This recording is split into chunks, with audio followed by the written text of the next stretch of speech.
Please rise for a pledge of allegiance. I pledge allegiance to the flag of the United States of America and to the republic for which it stands, one nation, under God, indivisible, with liberty and justice for all. I call this meeting of Independent School District 544 to order. Clerk, will you establish a quorum for us, please? Certainly. Kirby Anderson. Here. Natalie Knudsen. Melanie Cole. Here. Matthew Lemke. Here. Missy Hermes, present, and Stephen Biggessa. We have a quorum. Thank you. Can I get a motion to approve the agenda as presented? So moved. Can I have a second? I'll second. Any discussion? All in favor, say aye. Aye. Opposed? Agenda passes. We move on to the resolution of acknowledgements. Clerk, would you like to Yes. offer that? I'd like to offer the following resolution on acknowledgements and move for its adoption. A thank you to Tony Cantrell for the donation to the Otter Angel account, an account created to anonymously assist families unable to pay for student meals. And also a thank you to Comdell Innovation for their donation of steel and coolant to the machining program at the Kennedy Secondary School. And a congratulations to Dustin Portalis on his third place heavyweight win at the Minnesota State Wrestling Tournament. Do I have a second on that resolution? Second. Any discussion? Roll call, please. Kirby Anderson. Yes. Melanie Cole. Yes. Matthew Lemke. Yes. Missy Hermes, yes. The resolution is adopted. Thank you. Moving on to reports tonight, we have Kirby Anderson with the 544 Education Foundation and Finance. Yes. Nothing from finance, but from the 544 Foundation. We met on February 20th, and Jeff and I were both there. Some of the highlights, the Kennedy display case has been updated. I would encourage all of you to go out and have a look at it. It's nice to get it updated once in a while, and they did a very, very nice job. The news release on Karen Matson, her estate left us just over $100,000, and that news release went out February 15th, about a month ago, and that made all the papers, so that's good news. And I think that they've already given us about half that money for some of our nice-to-have things, which some of those we reflected actually in the bills, which we'll talk about later. They're cleaning up the alumni database. They're actually getting all the 9-digit zip codes in on those. They will be having a retired teachers reunion on May 21st. It'll be at 10 o'clock in the morning. I don't remember Jeff, I don't recall where it was. It's usually been over at the YMCA. They're looking at some different places. And they'll maybe be doing some district trivia at that time. So that's always a fun thing every year. What time is that? 10 o'clock until 11:30 on May 21st. The only other things, there will be no March meeting of the foundation, and so the next meeting will be April 9th. Yeah. Any questions for Kirby? Thank you, Kirby. And Melanie Cole, Special Ed Co-op, Region 1, and activities. So activities hasn't met, and Region 1 did not meet as a board because they had their annual training in February, so that was the big event there. In regard to the Special Education Cooperative, today we had a meeting. The director, Shannon Erickson, is being named, can I say it? Yeah. Oh, it's too late now.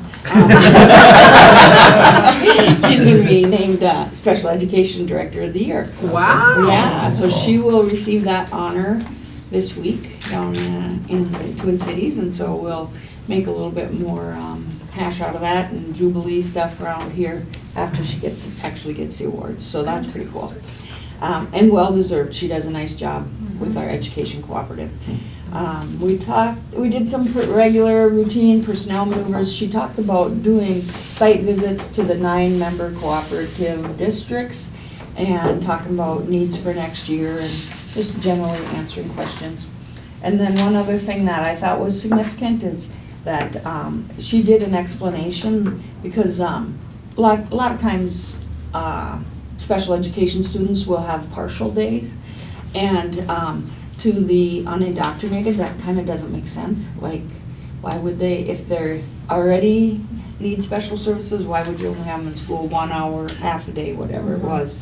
So she explained that that's a formula that's data-driven, and she handed out a federal guideline that sets forth the educational service levels for students with disabilities. So they have a federal component to it that defines it, but then they individually look at the students, have the teachers make assessment, look at adjustment over a long period of time.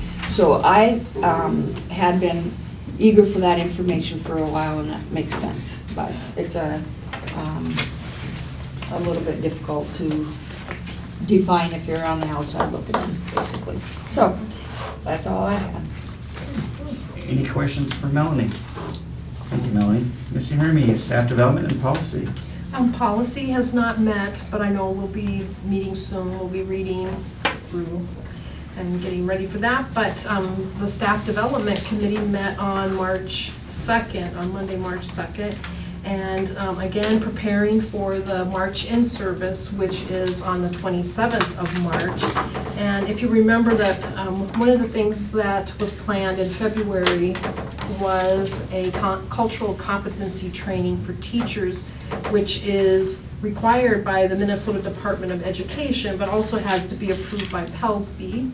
And this is for teachers that are re-upping their licensure. And so it's required, and we had to cancel it midway through because of weather. I think that was in January. Because of weather. Yes. So anyway, it's been rescheduled, so now it's going to be on March 27th. And that's an all-day workshop for teachers. But other teachers that maybe don't need that are going to do it a different way. Were given a survey to see what they wanted to do, and so it was interesting that some of the top 3 things that educators and staff are really interested in are mental health for our students, also technology, and also suicide. And looking at that, awareness there. So those are some of the different things that'll be offered as well to teachers that aren't doing or staff that aren't doing the cultural competency training. And then another thing that was discussed, which I think is really important, is that the people that are on this committee come from different buildings and then different grade levels. They are para staff and then school board, etc. And so how to get the information that's discussed at the Staff Development Committee back to each building. And so I think that was discussed, how to better present at staff meetings information about accessing the staff development funding. So that is good information. Any questions for Missy? Thank you, Missy. Melanie Knudsen will not be giving her report today, so my report is going to be short. Minnesota High School League has not met since last time. They don't meet until April, so I have nothing to report for them. And then Lakes Country Service Co-op, we did meet. It was just a standard meeting, nothing too exciting, except they did talk about just the express analysis that they have, their cooperative purchasing connection. And they're just showing that through, so they do a try, so it's Minnesota, South Dakota, and North Dakota that's involved in this. And overall, they're up 21% from last year in corporate purchasing from different school districts and counties and cities. And so it was just kind of nice to see that uptick. And one of the things that they credit that for is they have hired 2 people to directly help with that and try to connect with schools and stuff to get them more using that service. So that was kind of neat to see. So, and that's kind of the only thing I have to report on Lakes Country Service Co-op. So, any questions?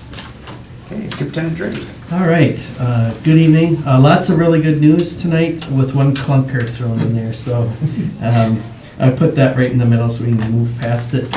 But lots of congratulations.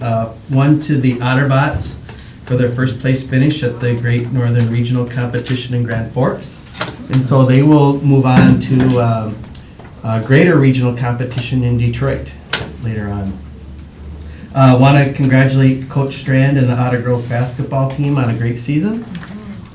And this one is not directly a school, but it does involve many of our students. The Maroon Girls High School bowling team competed at the Minnesota High School State Tournament last weekend. I have not heard how they did yet, but wanted to congratulate them. The sixth grade, one of the sixth grade teams from Fergus Falls took first place at a Math Masters competition in Moorhead. And Eric Swanson, one of our sixth graders, took first place on the individual test and on the fact and operations drill.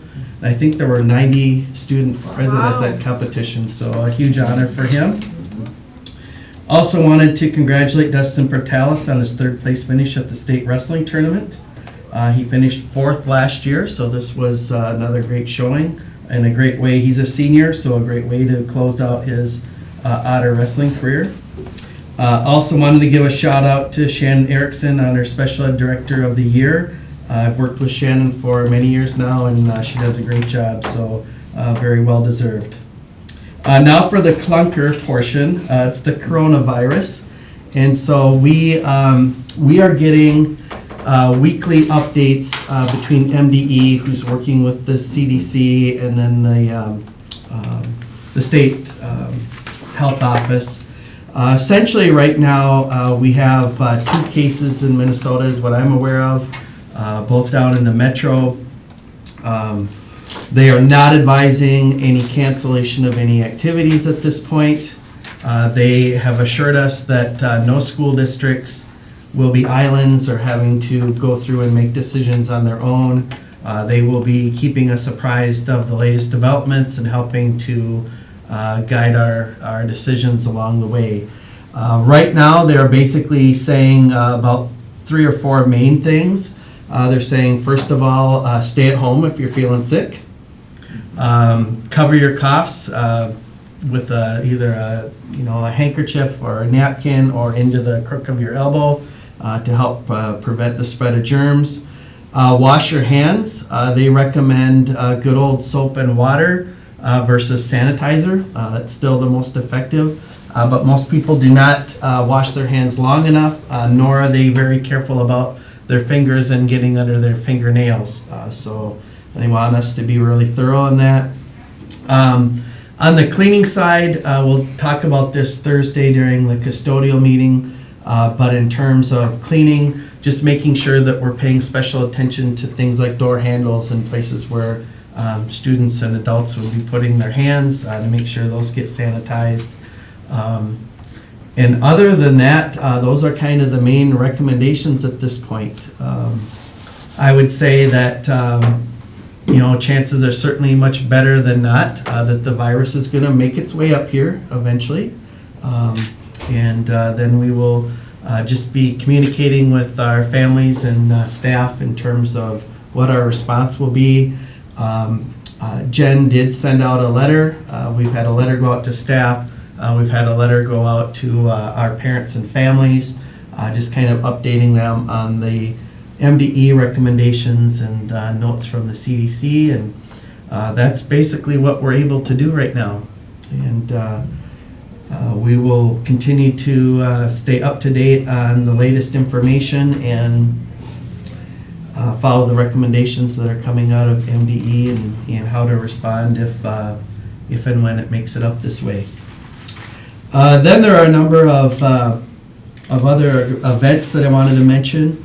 March 10th, we have a 5 through 8 orchestra concert at 7 p.m. at KSS in the auditorium. On March 11th, our Otter Boys basketball team will face off against DGF at 7:45 at Concordia College. On March 16th, we have our 5 through 12 all-school band concert at 7 o'clock, and that's in the Gold Gym. On the strategic planning side, the portrait of a graduate is at least in a rough draft state at this point. So we're able to start getting that out there for some comments. And then tomorrow, the MREA board will interview 4 candidates who are potential vying for the new executive director position. So unless there are any questions, that's my report this evening. Any questions for Superintendent Drake? Thank you. Moving on to our general consent items, we have the minutes for the February 24th regular school board meeting, bills and treasury report. Kirby Anderson. Yes, Matt and I did meet with Blake and went over the bills. We discussed a couple different things in quite a bit of detail.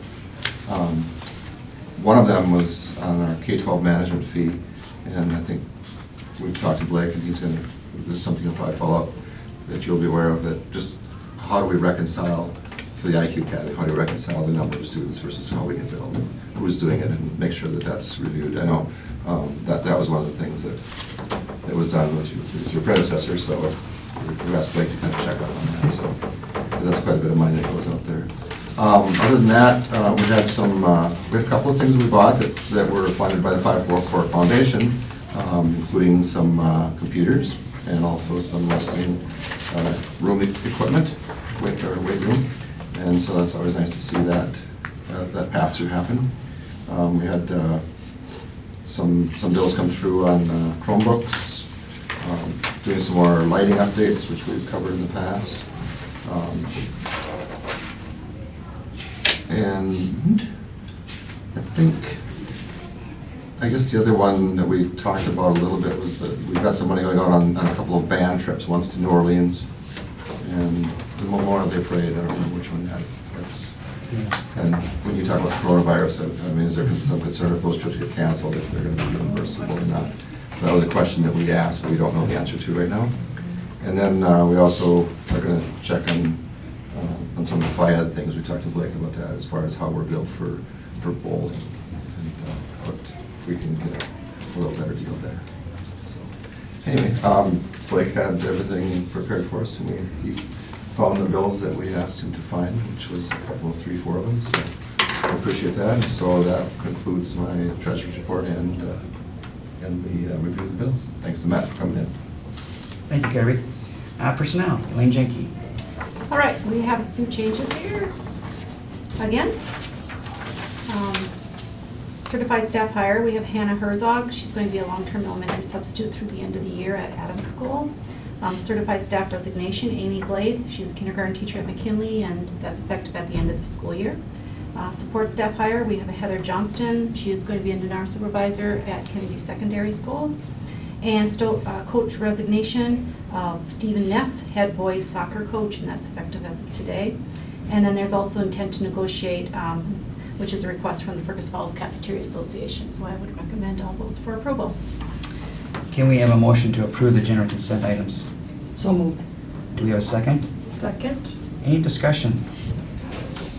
All those in favor say aye. Aye. Opposed? The general consent items pass. There is no old business. Moving on to new business, we have the first item is our 2019-2020 American Indian Parent Advisory Committee resolution. And whereas the Fergus Falls School District 544 has a AIPAC composed of parent guardians of American Indian children who are eligible for Indian education program, American Indian language and culture teachers and paraprofessionals, American Indian teachers, American Indian counselors, American Indian adults enrolled in educational programming, and American Indian representatives from the community.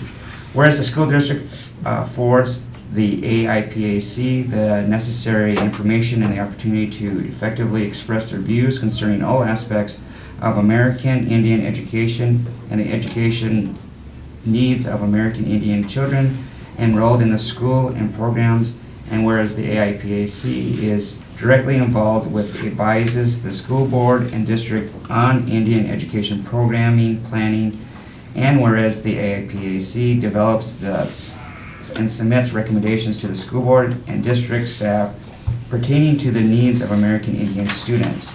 Therefore, be it resolved that the AIPAC concurs that the school board and district are compliant with Minnesota Statute Section 124D.78, and that the school board and the district are meeting the needs of American Indian students. Would somebody offer that resolution and move for its adoption? I'll offer that resolution and move for its adoption. And do we have a second? I'll second. Any discussion?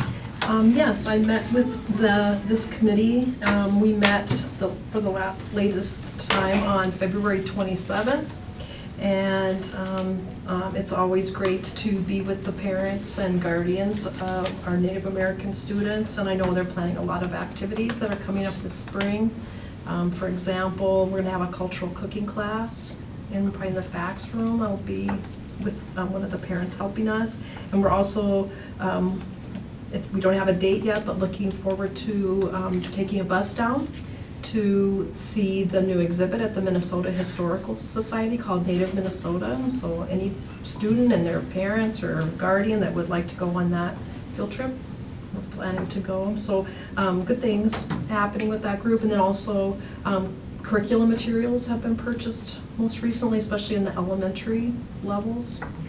So the students have culturally relevant materials that they can check out of the library or have in their classroom. Any other discussion? Roll call, please. Kirby Anderson. Yes. Melanie Cole. Yes. Matthew Limkey. Yes. Missy Hermes, yes. The resolution is adopted. Thank you. Item number 2 is the revision to the 2019-2020 Fergus Falls School District calendar due to a snow day on February 12th. Last student contact day moved to May 29th with 3-hour student early out, no early out on 5/28, May 28th. Staff development day moved to June 1st of 2020. Does somebody offer that motion to approve those changes? I offer that motion. Do you have a second? I'll second. Any discussion? Okay, all in favor, say aye. Aye. Opposed? Motion passes. Item number 3 is the 2020-2021 Fergus Falls School District calendar. I think everybody's had a chance to review that. It was in our packets. So would somebody offer that motion to approve the calendar? I'll make that motion. Thank you. Do we have a second? I'll second.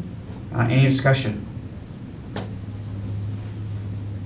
Okay, all those in favor of the motion say aye. Opposed? Motion passes. Item number 4 is our FY 2021 Fergus Falls School District Achievement and Integration Budget, Achievement and Integration Plan, July 1st, 2020 to June 30th, 2023. Superintendent Drake, do you want to speak on that before we? So this achievement integration plan would be quite similar to plans that the district has approved in the past. One of the main components of it is a cooperative arrangement with Pelican Rapids and the Underwood Public School Districts it has to do with Spanish instruction and learning. And so there's some individual components that take place in the 3 districts, but a couple times a year they also get together face-to-face, and in the end they present on various Spanish-speaking countries, and then there's kind of it's like a trivia contest that they participate in with prizes at the end that have to do with knowledge they've learned about their countries. Another component of the plan is the IXL software that's tied to, it's kind of tied to differentiated instruction in our district, so students can get remedial help depending on where their skills are at, or forge on ahead if they need more challenge. And then built into the plan is also a couple components for direct instruction, particularly in reading and math, with some support help as well. Both Underwood and Pelican have been very pleased with the Spanish cooperative arrangement we've had in the past. And so this plan really continues what we think has been successful. There is one corrective piece to it. As part of our plan, our goals have been to reduce the achievement gap between our free and reduced students and our non-free and reduced students in both reading and math as determined by the MCAs. We have not met that goal from the prior plan, so we're still working towards that. But because we did not meet our goal in the previous year, we are required to address that in the new 3-year plan moving forward. Okay, does somebody want to offer that motion to approve the FY 2021 So moved. plan? Thank you. Do we have a second? I'll second that. Any discussion or questions? All those in favor of the motion say aye. Opposed? Motion passes. Our first reading are our FY '21 Fergus Falls Public School financial budget. And I think that's up there. Blake, are you going to speak on that just real quickly, if you'd like to? Or maybe not. Well, as you can see, right now, we are planning for a budget reduction of $815,000. What's included in that number is an arbitrary $200,000, I would say a cushion or a conservative addition to, on top of it. So actually what we're currently looking at is about $615,000.